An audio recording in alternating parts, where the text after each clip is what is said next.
सहेली।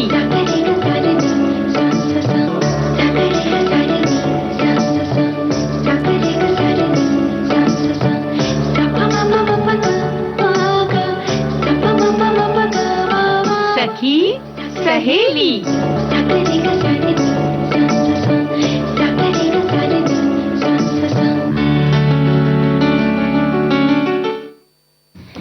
सभी सखियों सहेलियों को, श्रोताओं को सोनाली पाठक और मंजरी वर्मा का नमस्कार। क्या हालचाल है? बस बिल्कुल ठीक है, थोड़े से सर्द वाले हैं, थोड़े से गर्म वाले हैं, दोनों तरीके के हाल है। मैं देख रही हूँ कि आप ऐसे ओढ़ आड़ के, शॉल ओढ़ के बैठी हुई हैं क्योंकि सर्दियों का मौसम है। थोड़ी सी हमें अपने गले की हिफाजत करना है, खुद की हिफाजत करना है, यानी समय से रहते अपना ख्याल भी रखना है। समय बहुत बड़ा बलवान होता है ना। जी बिल्कुल बिल्कुल। तो आज के विषय क्या है सोनाली जी?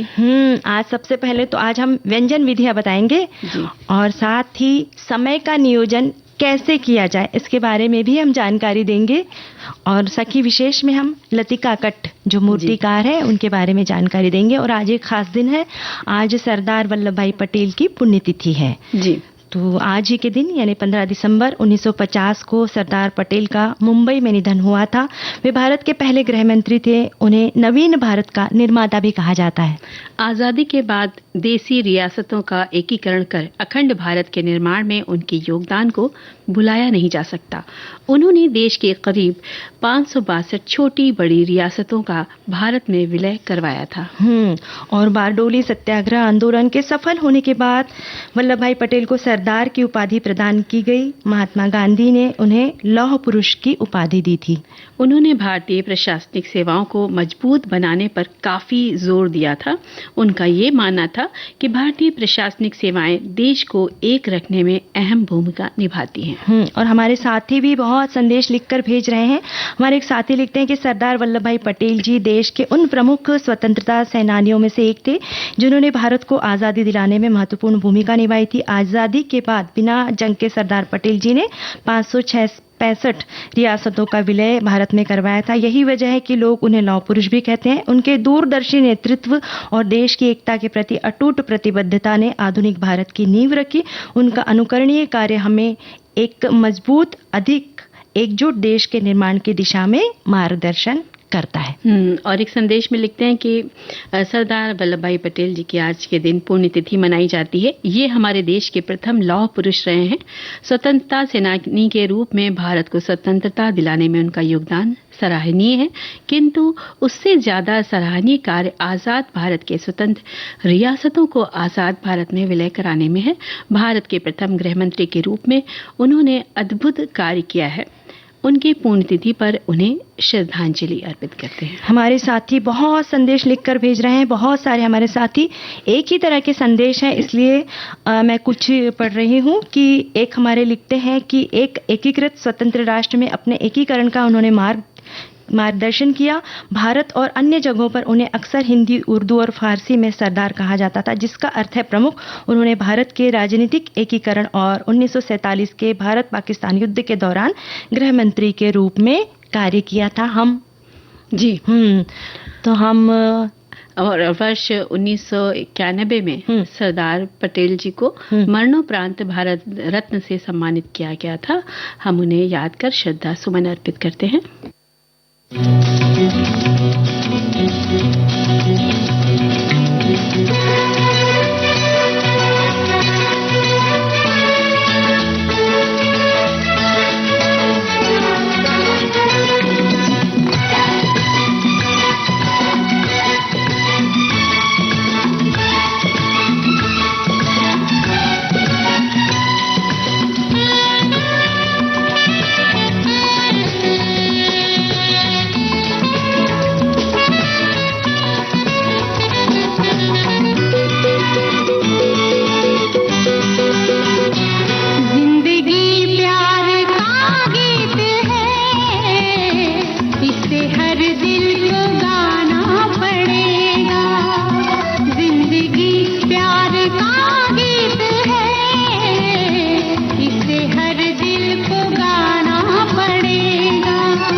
जिंदगी प्यार का गीत है ना। बिल्कुल। देखिए सोनाली जी संदेश में लिखते हैं कि इस सत्याग्रह आंदोलन के सफल होने के बाद वहां की महिलाओं ने वल्लभ भाई पटेल को सरदार की उपाधि प्रदान की। किसान संघर्ष एवं राष्ट्रीय स्वाधीनता संग्राम के अंत संबंधों की व्याख्या बारदोली किसान संघर्ष के संदर्भ में करते हुए गांधी जी ने कहा कि इस तरह का हर संघर्ष, हर कोशिश हमें स्वराज के करीब पहुंचा रही है और हम सबको स्वराज की मंजिल तक पहुंचाने में ये संघर्ष सीधे स्वराज के लिए संघर्ष से कहीं ज्यादा सहायक सिद्ध हो सकते हैं। हम सभी श्रोताओं को धन्यवाद कहते हैं, इतने अच्छे अच्छे संदेश लिखकर भेजे हैं। और आज सखी विशेष में हम लतिका कट्ट जो मूर्तिकार है उनके बारे में हम जानकारी देंगे। तो 12 मार्च 1948 में लतिका कट्ट का जन्म हुआ। आपने देहरादून के दून स्कूल से स्नातक की उपाधि प्राप्त की। उस समय उस स्कूल की वे इकलौती छात्रा थी, यानी पूरे छात्रों के बीच, लड़कों के बीच वे अकेली लड़की थी। ये बहुत बड़े गौरव की बात है ना उस जमाने में 1948 में। और आगे चलकर लतिका कट्ट ने बड़ोदरा के सयाजीराव विश्वविद्यालय कॉलेज ऑफ आर्ट से मास्टर ऑफ फाइन आर्ट की डिग्री प्राप्त की। प्रथम श्रेणी से वे उन्होंने उत्तीर्ण की और उन्हें पहली बार यानी 1970 के दशक में गाय के गोबर से बने प्रायोगिक कार्य के लिए पहचान मिली। साथ ही वे प्रशंसा की पात्र भी बनी। क्या बात है। और एक प्रदर्शनी के दौरान प्रधानमंत्री स्वर्गीय श्रीमती इंदिरा गांधी ने उन्हें बहुत प्रोत्साहन दिया और आगे चलकर वर्ष 1981 में उन्हें Slade school of arts London से शोध छात्रवृत्ति प्राप्त हुई। उन्हें प्रमुख राजनेताओं की प्रतिष्ठित मूर्तियां बनाने के लिए भी पहचान मिली। क्या बात है। और वर्ष 2012 में वाराणसी के दशाश्वमेध घाट में मकर संक्रांति नामक अपनी कांस्य कृति के लिए बीजिंग आर्ट बिएनेल में उन्हें पुरस्कार उन्होंने जीता। उनके पिता वनस्पति शास्त्र के ज्ञाता थे। उन्होंने ही अपनी बेटी को प्रकृति से जुड़ना सिखाया। उनकी कलाकृतियों में प्रकृति से जुड़ाव स्पष्ट रूप से नजर आता है। और वर्ष 1981 के बाद वे जामिया मिलिया इस्लामिया और बनारस हिंदू विश्वविद्यालय में अध्यापन का उन्होंने कार्य किया। साथ ही वे ललित कला विभाग की प्रमुख भी रही। उनकी सभी कलाकृतियां देश विदेशों में पसंद की जाती हैं। उन्हें कई सारे पुरस्कार से सम्मानित किया गया है। गुजरात राज्य ललित कला अकादमी अहमदाबाद से उन्हें पुरस्कार मिला और ललित कला अकादमी कोलकाता, सोसाइटी नई दिल्ली, अखिल भारतीय ललित कला और शिल्प, artist centre Bombay, AP councils Hyderabad और पुणे 1980 में उन्हें ललित कला अकादमी का राष्ट्रीय पुरस्कार भी प्राप्त हुआ। कला के क्षेत्र में सराहनीय कार्यों के मद्देनजर हम उन्हें याद कर शुभकामनाएं देते हैं। और हमारे साथी भी बहुत सारी जो है संदेश लिखकर भेज रहे हैं। एक हमारे साथी लिखते हैं कि लतिका ने देहरादून स्कूल से स्नातक किया, जो कि देहरादून का एक ऑल बॉयज स्कूल था। उसने स्वीकार किया कि एक ऑल बॉयज स्कूल में एक लड़की के रूप में अल्पसंख्यक होने के नाते उसके बाद के वर्षों में उसे आत्मविश्वास और साहस भी दिया। और उन्होंने आगे चल के वही सब लिखा है उन्होंने कि बड़ौदा से उन्होंने स्नातक की परीक्षा पास की। उसके बाद में फिर सयाजीराव यूनिवर्सिटी बड़ौदा से उन्होंने स्नातक किया। और यही हमने जो बातें बताई वही बातें हमारे सभी साथी भी लिखकर भेज रहे हैं। सभी साथी संदेश लिखकर भेज रहे हैं। पर अभी वक्त हो चला है एक अंतराल का।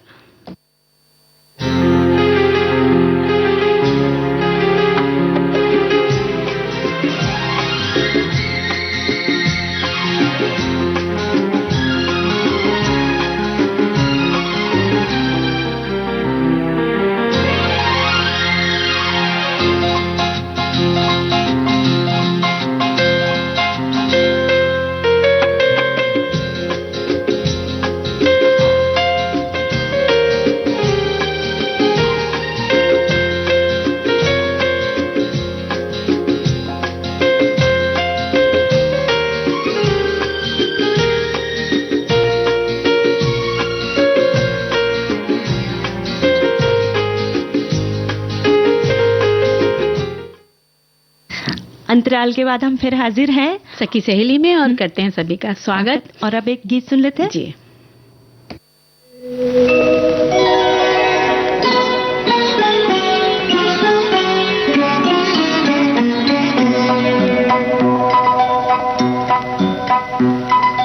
आपके अनुरोध पे मैं ये गीत सुनाता हूँ, मैं ये गीत सुनाता हूँ। अनुरोध पे मैं ये गीत सुनाता हूँ, मैं ये गीत सुनाता हूँ। अपने दिल की बातों से आपका दिल बहलाता हूँ, आपके अनुरोध पे।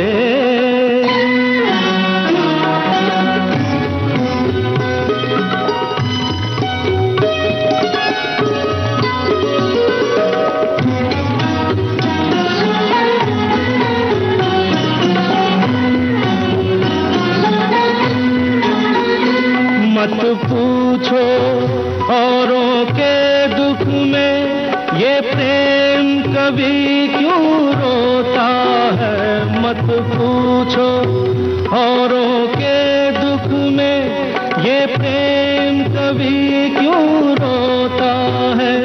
बस चोट किसी को लगती है और दर्द किसी को होता है। दूर कहीं कोई दर्पण टूटे, तड़प के मैं रह जाता हूँ, आपके अनुरोध पे मैं ये गीत सुनाता हूँ, मैं ये गीत सुनाता हूँ।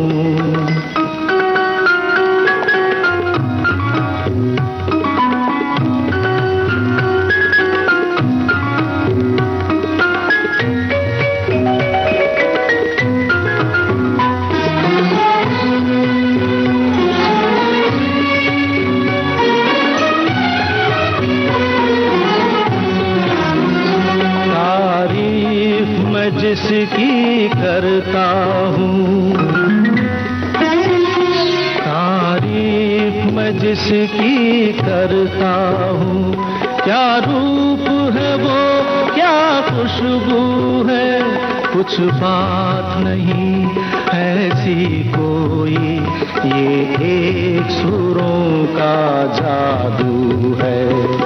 कोयल की एक कूक से सबके मन में भूख उठाता हूँ, आपके अनुरोध पे मैं ये गीत सुनाता हूँ, मैं ये गीत सुनाता हूँ।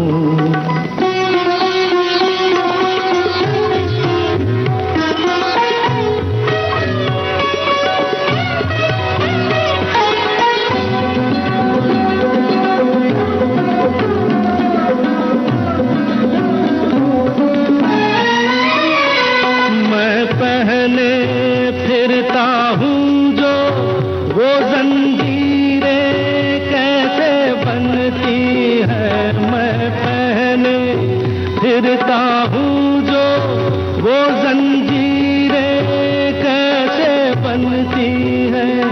ये भेद बता दूँ गीतों में तस्वीरें कैसे बनती हैं।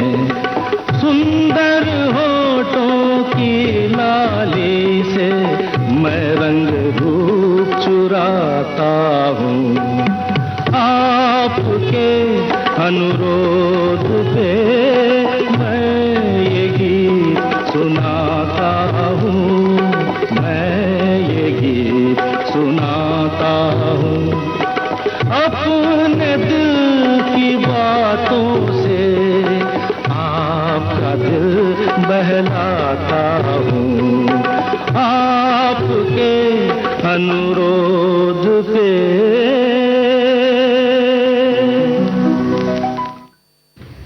सोनाली जी, एक संदेश है स्टैचू ऑफ यूनिटी, भारत के प्रथम उप प्रधानमंत्री तथा प्रथम गृह मंत्री वल्लभ भाई पटेल को समर्पित एक स्मारक है जो भारतीय राज्य गुजरात में स्थित है। गुजरात के तत्कालीन मुख्यमंत्री नरेंद्र मोदी ने 31 अक्टूबर 2013 को सरदार पटेल के जन्मदिवस के मौके पर इस विशालकाय मूर्ति के निर्माण का शिलान्यास किया था और हमारे जो प्रधानमंत्री हैं नरेंद्र मोदी जी, उन्होंने किया था। हाँ मंजरी, मैं खुद गई हूँ वहाँ पर जी। बहुत अच्छी जगह है और इतना सुंदर वो जो है मूर्ति तो इतनी बढ़िया है, इतनी विशाल मूर्ति है कि बस ऐसे लगता है कि बस देखते ही रहो। और बहुत ही सुंदर, बाकी भी वहाँ पे इतनी सुंदर प्रदर्शनियां हैं कि मन मोह लिया उस जगह ने। बिल्कुल सही बात है, इतनी अच्छी जगह जाने का तो फिर मन करता ही है, लेकिन हमारे पास समय का नियोजन भी है।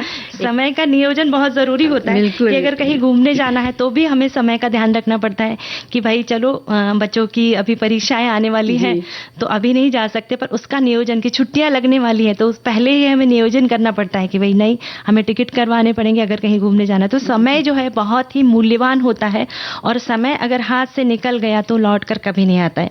समय का नियोजन करने वालों को सफलता जरूर मिलती है, पर है ना? बिल्कुल, और समय को पैसों से भी अधिक मूल्यवान माना जाता है, क्योंकि पैसे तो फिर वापस आ सकते हैं लेकिन बीता हुआ समय वापस नहीं आएगा, क्योंकि कहते हैं ना जो बीत गया है समय उसको लाना बहुत मुश्किल होता है। तो इसीलिए कहा जाता है कि समय पर सारे काम करने चाहिए, है ना, क्योंकि समय तो भाई अमूल्य है। और मैं संदेश में लिखते हैं, समय की कीमत वे बहुत अच्छे से बता सकते हैं जिनकी 1 मिनट के कारण ट्रेन छूट गई या फ्लाइट छूट गई हो और सारे कार्यक्रम रद्द करने पड़े हो। नदी का बहता हुआ पानी कभी भी लौट कर नहीं आता, इस तरह बीता हुआ समय भी कभी लौट कर नहीं आता, इसलिए समय की कद्र करनी चाहिए। हमारा जीवन सार्थक हो ऐसा करना चाहिए। समय का सदुपयोग के लिए आज की कार्यसूची टू डू लिस्ट जरूर बनानी चाहिए। हमारे साथी बहुत अच्छे अच्छे संदेश लिखकर भेज रहे हैं और हमारे एक साथी ये भी लिखते हैं, कुछ तो समय का नियोजन इस मोबाइल ने गड़बड़ा दिया है। आए दिन हरिभजन को ओटन लगे काम का पास। यानी वही आजकल हालत है कि सभी घरों में जो है हम इस तरह से चैनल से जुड़े होते हैं और व्यंजन देखते हैं, पता ही नहीं चलता है कि जल्दबाजी में सब बना लिए, नहीं बनाए, आधा घंटा ऐसे ही चला गया। पार्क में बातचीत चल रही थी, सारा दोष हम सोशल मीडिया को दे देते हैं, पर हमें खुद के इसमें भी झांक कर देखना है गिरेबान में कि हमारी तो गलती है नहीं, बस हाथ में मोबाइल लिया कि लग गए। हम बातचीत में भी बहुत वक्त जाया कर देते हैं कि चलो बहन का फोन आ गया, मौसी का फोन आ गया, बुआ का फोन आ गया, तो बस लगे हैं। पर हमें समय का बहुत ध्यान रखना चाहिए कि भाई बातचीत बाद में भी हो सकती है और जो है समय तो निकल आ जाता है। और अभी समय है गीत सुनने का। जी, सुन लेते हैं गीत।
हमारे साथी समय पर इतने भर भर के कमेंट्स लिखकर भेज रहे हैं। हमारी एक सखी लिखती है कि समय नियोजन यानी टाइम मैनेजमेंट ही है जो रुकता नहीं, इसका सदुपयोग करना जरूरी है।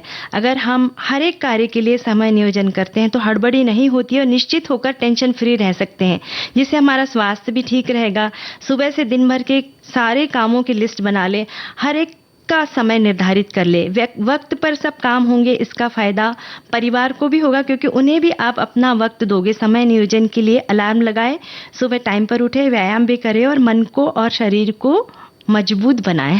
बिल्कुल। और इसी तरह लिखती हैं कि समय का एक संदेश में है कि सोनाली, समय का नियोजन लिखते हैं कि भाई ये हमारे हाथ में कहाँ है, समय हमें नियोजित किया करता है। जबकि अक्सर लोग ये कहते हुए सुने जाते हैं कि बस समय कट रहा है, जबकि ये सही नहीं समझ पाते हैं कि समय कट नहीं रहा है, अपितु वह स्वयं हमें ही काट रहा है। इसलिए कहा गया है कि इंसान को व्यक्ति वक्त से डर कर रहे, लेकिन नहीं हम अपने समय काटते हैं, जबकि हमें अपने मिले हुए समय का प्रबंधन करना चाहिए। फिर इस कार्य के लिए तो संप्रति तरह तरह के टाइम मैनेजमेंट कोर्स भी सुना है कि चलाए जा रहे हैं, लेकिन ध्यान से देखें कि हम सभी के पास पूर्ण जीवन के लिए समय बहुत कम है।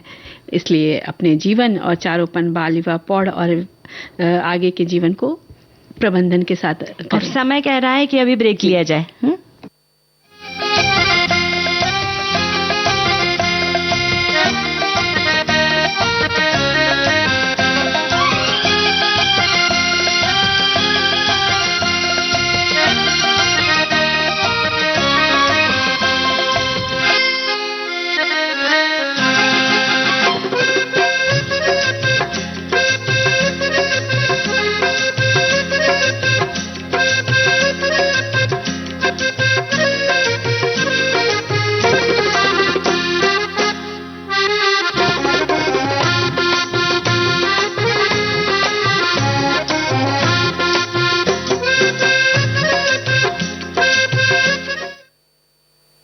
सखी सहेली कार्यक्रम में आप सभी का फिर से स्वागत है। और हमारे साथी लिख रहे हैं कि समय का नियोजन करने के लिए आपको कुछ टिप्स बता रहे हैं। ये लिखते हैं कि कार्य सूची तैयार करें, अपने दिन के कार्यों की सूची बनाएं और उन्हें उनकी प्राथमिकता पर आधारित करें, यानी उनकी प्राथमिकता आधारित करें। समय सीमा तय करें, प्रत्येक कार्य के लिए समय सीमा तय करें ताकि आप निर्धारित समय में उसे पूरा कर सके। अवकाश और स्वास्थ्य का ध्यान रखें, समय का नियोजन करते समय अपने लिए अवकाश और स्वास्थ्य को भी महत्वपूर्ण बनाएं। और साथ ही लिखते हैं कि प्राथमिकताओं का ध्यान रखें, अपने लक्ष्यों और महत्वपूर्ण कार्यों को पूरा करने में पहले क्रम में ध्यान दें। और इसके साथ ही लिखते हैं कि विघ्नों को पहचानें और निराकरण करें। अगर कोई विघ्न आता है तो उसे पहचानें और उसे हल करने का तरीका ढूंढें। और अगला लिखते हैं कि समय का विवेचन, यानी अपने दिन का समय विवेचन करें और कहाँ समय गंवा रहे हैं इसे ध्यान में रखें। समय की मान को समझें, समय की महत्वपूर्णता को समझें और उसे सावधानी पूर्वक बिताएं। और ये सुझाव आपको समय का सही रूप से नियोजन करने में मदद कर सकते हैं। बहुत अच्छे सुझाव हैं, इन पर अमल किया जाना चाहिए। और सोनाली, एक संदेश में और लिखते हैं कि निश्चित समय और सलीके से किया हुआ क्रमबद्ध काम आपकी दैनिक दिनचर्या, घरेलू काम हो चाहे ऑफिस के काम हो, समय से किया जाए तो तभी ही सही होते। परंतु क्या होता है कि संयुक्त परिवार होने के कारण घर में एक टाइम फिक्स कर दिया गया था, इतना समय पर खाना, इतने समय पर चाय, हर काम निर्धारित समय पर करना पड़ता था। यानी 3 बजे चाय बन जाती थी और खाना गर्मियों में 6 बजे, सर्दियों में 5 बजे से शुरू करना होता था। रात खाने के बाद हम सुबह के भी कुछ काम निपटा लेते थे। समय पर काम करने से हमें भी कुछ फुर्सत के समय मिल जाता था, जिसमें हम रेडियो सुनते, मैगजीन पढ़ते, सिलाई कढ़ाई करते। कोरोना काल के बाद से तो ऐसा घर अस्त व्यस्त रहता है, किसी काम का समय नहीं। नाश्ता 11 बजे, खाना 4 बजे और पूरे दिन घर की गृहिणी व्यस्त रहती है। बिल्कुल आपने बिल्कुल सही बात लिखी है। यानी गृहिणियों के लिए तो बहुत जरूरी है समय का व्यवस्थापन करना, खासकर जो गृहिणियां है कि भाई नाश्ते का समय 9 बजे का है, कोई कहेगा मैं 10 बजे खाऊंगा, कोई कहेगा मैं 10:30 बजे। दिक्कत होती है, बहुत परेशानी होती है। तो यानी सभी के लिए फायदेमंद है, पर गृहिणियां जो है बहुत परेशान हो जाती है कि भाई नाश्ता फिर से गर्म करके देना है, चाय फिर से बनाना है। तो ये बात अगर हम समय का व्यवस्थापन करेंगे, ध्यान रखेंगे तो पूरा घर जो रहेगा खुश रहेगा, है ना। और कई बार सोनाली, जैसे कि मान लीजिए कभी कभी टाइम जो आपने फिक्स किया है, थोड़ा सा अगर 1 मिनट 2 मिनट मिनट 10 मिनट या 5 मिनट थोड़ा सा ऊपर नीचे हो गया है तो उसमें ज्यादा शोर भी नहीं करना चाहिए कि कभी कभी कोई चीज बनाने में समय लग रहा है ना, तो गरम गरम खाना है तो थोड़ा सा टाइम जा रहा है तो थोड़ा सा वो भी करना चाहिए, नहीं कि मतलब नाश्ता लाओ का वो होने लग गया, शोर मचने लग गया, तो वो भी नहीं होना चाहिए क्योंकि गृहिणी जो अकेले कर रही है किचन में वो भी हड़बड़ा जाती है। तो हाथ बटा दीजिए ना। ये तो बहुत अच्छा तरीका है सोनाली, हाथ बटा देंगे तो सारे काम फिर तो आसानी से हो जाते हैं। वैसे भी ये चीज करनी चाहिए, समय नियोजन ये भी सिखाता है कि हम अपने जो बड़े हैं घर में और भी बच्चे वगैरह से कर सकते हैं, उनको थोड़ा थोड़ा लगा देना चाहिए कि आओ बेटा तुम प्लेट ले जाओ और तुम ग्लास लगाओ, एक एक को टाइम पर सबको बांट देना चाहिए काम, है ना। हमारे साथी लिखते हैं हर एक पल बड़ा है, कीमती होता है, आने वाला हर पल जाने वाला होता है, चलता रहता है, उसके साथ कदम मिलाते हुए जीवन में समय का नियोजन बहुत जरूरी है। नियोजन और आयोजन जब साथ मिल जाए तो जीना काफी आसान हो जाता है। क्या बात है। और देखो एक और संदेश है, समय सबसे मूल्यवान होता है, हाथ से निकला हुआ समय वापस कभी लौट कर नहीं आता, इसलिए समय का अच्छी तरह से नियोजन सीखना बहुत जरूरी है।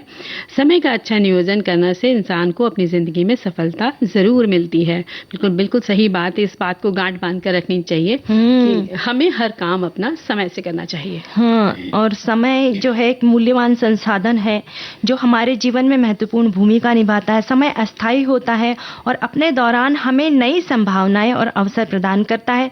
समय का सदुपयोग करने से हम अपनी कार्य क्षमता में सुधार करते हैं और सफलता की ओर अग्रसर होते हैं। ये भी बात हमारी एक साथी ने लिख कर भेजी है। देखिए एक और संदेश में मतलब घर से जुड़ी हुई बात है कि पहले हमारे घर में खाना बनने के बाद दूध गर्म किया जाता था। ज्यादातर दूध उबलता था या जल जाता था और डांट सुननी पड़ती थी। मैंने इसका समय ही बदल दिया। मैं 4 से 5 बजे के बीच ही दूध भी गर्म करती हूँ और चाय भी बनाती हूँ। दूध जलने उबलने का कोई मौका ही नहीं देती। बिल्कुल आपने सही सीख दी है।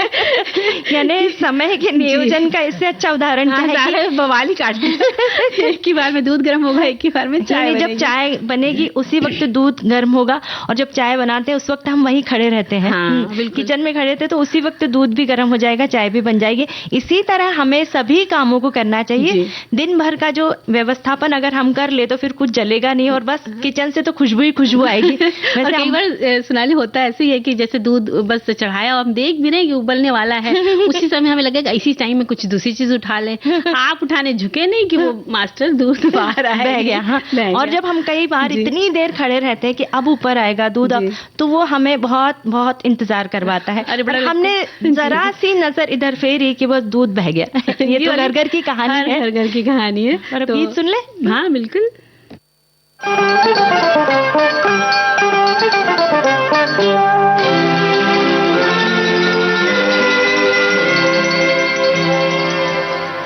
तेरी प्यारी प्यारी सूरत को किसी की नजर ना लगे, चश्मे बद्दू।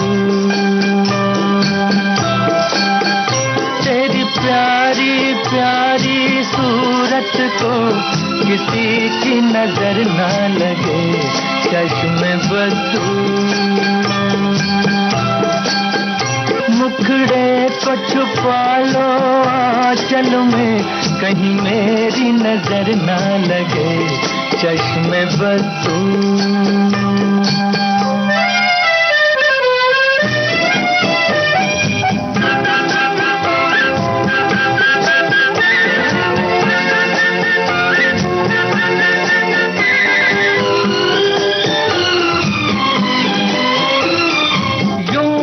अकेले फिरा करो, सबकी नजर से डरा करो।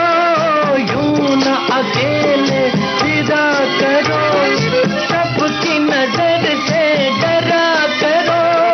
फूल से ज्यादा नाजुक हो तुम, चाल संभल कर चला करो। जुल्फों को गिरा लो गालों पर, मौसम की नजर ना लगे, चश्मे बद्दू। तेरी प्यारी प्यारी सूरत को किसी की नजर ना लगे, चश्मे बद्दू।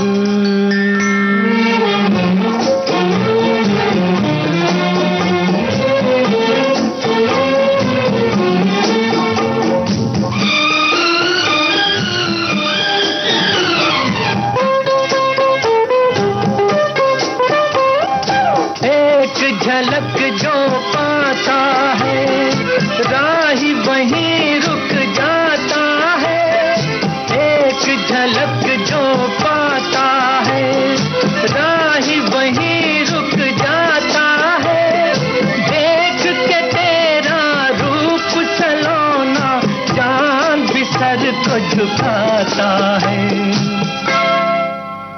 देखा न करो तुम आईना, कहीं खुद की नजर ना लगे चश्मे बदू। तेरी प्यारी प्यारी सूरत को किसी की नजर ना लगे चश्मे बदू। मुखड़े को छुपा लो आंचल में, कहीं मेरी नजर ना लगे चश्मे बदू। तो समय के बारे में देखिए, हमारे बहुत साथियों ने लिखा है कि मेरे लिए तो समय नियोजन का सबसे अच्छा माध्यम रेडियो विविध भारती है। उसके कार्यक्रमों के अनुसार सब काम समय पर हो जाते हैं, घड़ी देखने की भी जरूरत नहीं होती, मनोरंजन के साथ साथ कार्य भी समय पर हो जाते हैं। वाकई बिल्कुल सही बात है कि हम रेडियो सुनते सुनते बहुत सारे काम कर लेते हैं घरों में। और एक लिखती है सोनाली कि समय का सदुपयोग जीवन पर तंत्र रहने से सब सहज हो जाएगा। और हमारे एक साथी ये भी लिखते हैं कि समय उन्हें महत्व देता है जो समय को महत्व देते हैं। अच्छे काम के लिए समय का सदुपयोग करना और आपको अच्छे परिणाम देगा, और अगर आप इसे बुरे काम में इस्तेमाल करेंगे तो आपको निश्चित रूप से बुरा परिणाम देगा। बहुत से लोग समय को महत्व नहीं देते, सोचते हैं कि पैसा ही सब कुछ है जो उन्हें सफल और खुश रखता है, लेकिन बाद में जब उन्होंने समय गंवाया तो उन्हें पता चला कि समय के सामने पैसा कुछ भी नहीं। हालांकि खोया हुआ पैसा बाद में कमाया जा सकता है, लेकिन एक बार समय बीत जाने के बाद यह फिर कभी पहले जैसा नहीं रहेगा। और सोनाली, एक संदेश में और लिखा जा रहा है कि समय ईश्वर का सबसे बड़ा उपहार है। जिन कार्यों की हम समय सीमा निर्धारित कर सकते हैं वो अवश्य करें। जो व्यक्ति अपने जीवन को समय के अनुरूप अनुशासन में बांध देता है और समय का महत्व सीख जाता है, वो जीवन में सफलता अवश्य प्राप्त करता है। एक तरह से जीवन को सुनियोजित करना, समय के अपव्यय को रोकना, उसका श्रेष्ठ इस्तेमाल करना, जहां जिस समय पहुंचना निश्चित हो उस समय वहां पहुंचकर निश्चित कार्यक्रम के अनुसार कार्य संपन्न करना ही समय नियोजन है। क्या बात है। और एक लिखते हैं कि समय का पैसा चलता है, दिन ढलता है, रात आती है। बड़ा प्यारा सी बात लिखी इन्होंने। समय का पहिया चलता है जी। और जब अच्छा वक्त होता है तो हम कहते हैं कि समय तू धीरे धीरे चल, और जब खराब वक्त हो तब समय तू जल्दी जल्दी चल, परंतु समय की कोई रफ्तार नहीं होती है। बिल्कुल। और क्या होता है कि जब विद्यार्थी हो या गृहिणियां हो या नौकरी पेशा वाले इंसान हो या वयस्क व्यक्ति हो, हर किसी को समय के महत्व को समझना चाहिए। कि विद्यार्थियों के लिए जैसे कि आप समय पर अपनी पढ़ाई करें, जो आज काम दिया गया उसको आज ही पूरा करें। अगर आज रोज अगर आप याद करते हैं, होमवर्क कंप्लीट करते हैं, तो आपको आगे जाके तकलीफ नहीं होती समय पर। विद्यार्थियों के लिए तो समय बिल्कुल ऐसे कह लीजिए कि अपनी जिंदगी को बदलने वाला होता है। अगर 10वीं के वक्त 12वीं के वक्त अगर अच्छे से पढ़ाई नहीं की, चलो बाद में देखेंगे तो हमारा भविष्य भी बिगड़ सकता है। तो विद्यार्थियों को तो समय का बहुत ही ज्यादा ध्यान रखना चाहिए। बिल्कुल। और जो हमारी बहनें होती हैं तो उनको अपने काम के प्रति जागरूक रहना चाहिए। हालांकि वो तो रहती हैं, लेकिन फिर भी समय का ध्यान रखना चाहिए। और हम एक गीत सुन लेते हैं।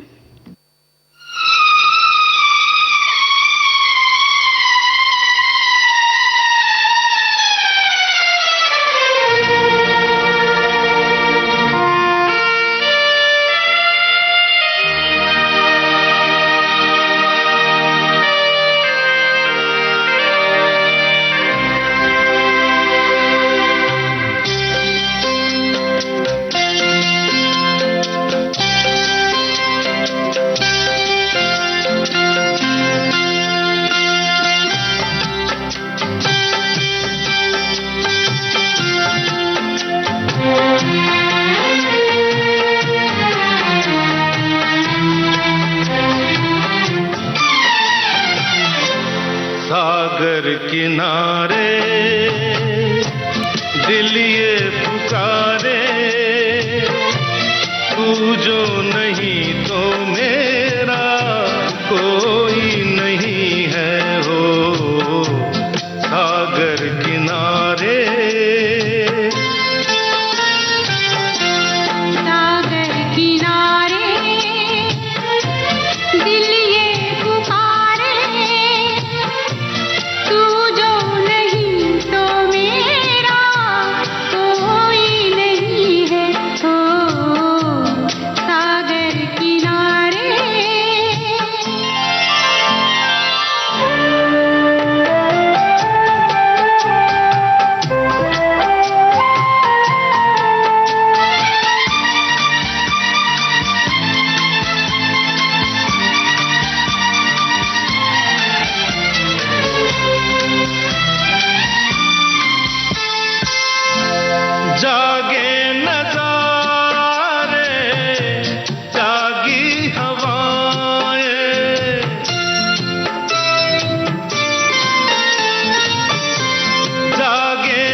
सोनाली, देखो ना, एक समय नियोजन से एक बहुत ही प्यारी सी एक बात लिखकर भेजी है हमारे एक श्रोता ने। लिखते हैं कि आज कार्यक्रम में देर से जुड़ रहा हूँ क्योंकि भाई वो अपने कृषि फार्म पर गए थे, लेकिन रास्ते भर वो घर आते आते उन्होंने पूरा प्रोग्राम सुना, यानी कि उन्होंने अपना जो काम था उसको भी देखा समय से, और समय से घर भी आ रहे थे और समय से हमारा प्रोग्राम भी सुन रहे थे। कितनी अच्छी बात है ना, तो ये समय नियोजन तो बहुत ही अच्छा है। और है ना मंजरी, अभी सर्दियों का मौसम है, खुशबू आ रही है, मीठी खुशबू आ रही है, पर जैसे इन दिनों हर घर में गोंद के लड्डू बनते हैं। तो अगर समय निकल गया कि भाई कल बनाएंगे, परसों बनाएंगे, फिर 2 दिन बाद बनाएंगे, तो फिर क्या है, ऐसे सर्दियों का मौसम निकल गया तो गर्मियों में तो नहीं खा सकते। इसलिए हमारी एक सखी ने एक गोंद के लड्डू की रेसिपी लिखकर भेजी है। ड्राई फ्रूट के हेल्दी लड्डू। सामग्री है बादाम, काजू, अखरोट आदि आदि कटोरी घी में सेक ले मध्यम आंच पर। खसखस, खरबूजे के बीज और सूखा नारियल गोला किस कर ले ले, उसे कद्दूकस कर ले, और मूंगफली के दाने भी ले सकते हैं, सिके हुए छिलके निकालकर। ऐच्छिक है और इलायची पाउडर है, घी है, गुड़ है और गोंद है। विधि: घी गर्म करके मध्यम आंच पर गोंद फुला ले, सारे ड्राई फ्रूट्स भूनकर दरदरे कर ले, खसखस, खरबूजे के बीज और नारियल भी हल्का सा भून ले। अब कढ़ाई में अगर 1 कटोरी सामग्री है तो 1 कटोरी गुड़ ले और 1 टीस्पून पानी डाले और 1 टीस्पून घी डालकर 10 मिनट तक मध्यम आंच पर पकने दे। अब सामग्री मिलाकर हल्का गुनगुना करके इलायची पाउडर मिलाकर लड्डू बनाए और खाएं और खिलाएं। बस ठंडा नहीं करे वरना लड्डू मुश्किल से बनेंगे। ये लड्डू बच्चे और बड़े बुजुर्ग भी खा सकते हैं, ठंड में खाइए, हेल्दी है। अगर आप गुड़ नहीं खाना चाहते तो खजूर के बीज निकालकर छोटे छोटे टुकड़े करके उसमें थोड़ी मलाई डालकर मिक्सी में चला ले और इसमें सारी सामग्री मिलाकर लड्डू बना ले। क्या बात है, मीठे मीठे लड्डू। हाँ, ये रेसिपी तो बनानी चाहिए और है ना, ये जो सखी ने रेसिपी लिखकर भेजी है लड्डू की, तो उन्होंने कहा कि जल्दी जल्दी बांधना है वो लड्डू, नहीं तो अगर ठंडा हो जाएगा तो कड़ा हो जाएगा। तो मैं उसमें एक टिप देना चाहती हूँ कि वो गरम गरम है ना, तो उसको ट्रे में एक अपनी चिकनाई लगा ले, घी लगा ले, और वो गरम गरम मिश्रण है ना पूरा वो ट्रे में जमा के उसको कटोरी से, पूरे ने गरम रहेगा तो हाथ ना लगाए, कटोरी से उसे फैला ले और फिर बस उसे टुकड़ों में काट ले, तो ये भी है ना बर्फी के रूप में खा सकते हैं। बिल्कुल सही बात है सोनाली, आपने बहुत अच्छी टिप बताई है। और अब सुन लेते हैं एक गीत।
नजर नहीं हटती, नजारे हम क्या देखें, नजारे हम क्या देखें।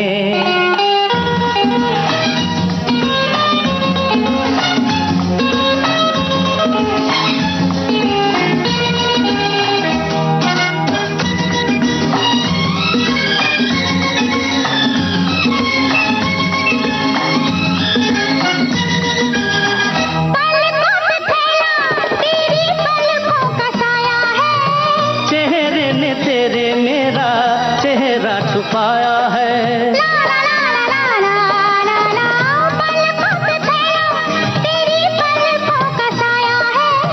चेहरे ने तेरे मेरा चेहरा छुपाया है। तेरे जलवों की धुंध नहीं छटती, नजारे हम क्या देखें, नजारे हम क्या देखें। तुझे मिल के भी प्यास नहीं घटती, नजारे हम क्या देखें, नजारे तो सुना लीजिए, हमारी एक श्रोता ने भेजी है ढोकला की रेसिपी। इसकी सामग्री है कि 1 कप चावल, 1/4 कप मूंग की पीली दाल है, उतनी ही आप उड़द और की सफ़ेद दाल ले लीजिए, उतनी ही चने की दाल यानी 1/4 कप, और 1/4 कप तूर की दाल, आधा कप खट्टा दही और 1 बड़ी हरी मिर्च पिसी हुई, 2 छोटे चम्मच नमक या अपने स्वाद से 1 चुटकी हल्दी, 2 बड़े चम्मच तेल, आधा छोटा चम्मच बेकिंग पाउडर और नींबू का रस 1 छोटा चम्मच लाल मिर्च पाउडर लेना है। और इसको आपको सर्व करने के लिए 1/4 कप मूंगफली का तेल, आवश्यकता अनुसार हरी चटनी वगैरह। और आपको करना है क्या, एक मिक्सी के जार में सारी दालें और चावल मिला के अच्छे से पहले से आप धो लीजिएगा, फिर पीस लीजिए और पिसे हुए को आटे में खट्टी दही डाल के आप मिला लीजिए और 2 कप जितना गुनगुना पानी धीरे धीरे करके उसमें डालते जाए और इसे 6-7 घंटे के लिए ढककर रख दें। और अब इसे 8 घंटे बाद, इस मिश्रण को 8 घंटे बाद गाढ़ा करें। जब ये गाढ़ा लगे तो थोड़ा सा पानी डालें। अब नमक, 2 बड़े चम्मच तेल, पिसी हुई हरी मिर्च, सोडा और नींबू का रस इसमें मिला दें और एक बड़े बर्तन में पानी डाल करके गर्म करने के लिए रखें और उसमें एक रिंग या स्टैंड रखें और एक थाली में थोड़ा सा तेल लगा के उसमें सारा मिश्रण फैला दें और ऊपर से लाल मिर्च छिड़क कर थाली को स्टैंड पर रख के 5 मिनट भाप से पका लें और जब पक जाए तो उससे निकाल के टुकड़े करके काट लें और छौंक करके आप चटनी के साथ खाएं। क्या बात है। जिया लागे ना तेरे बिना, मेरा कहीं जिया लागे ना, ना जिया लागे ना तेरे बिना, मेरा कहीं जिया लागे ना, ना जिया लागे ना।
प्रिया लागे ना। और समय कह रहा है कि हमें इजाजत ले लेना चाहिए, तो आप सभी को सोनाली पाठक और मंजरी वर्मा का नमस्कार।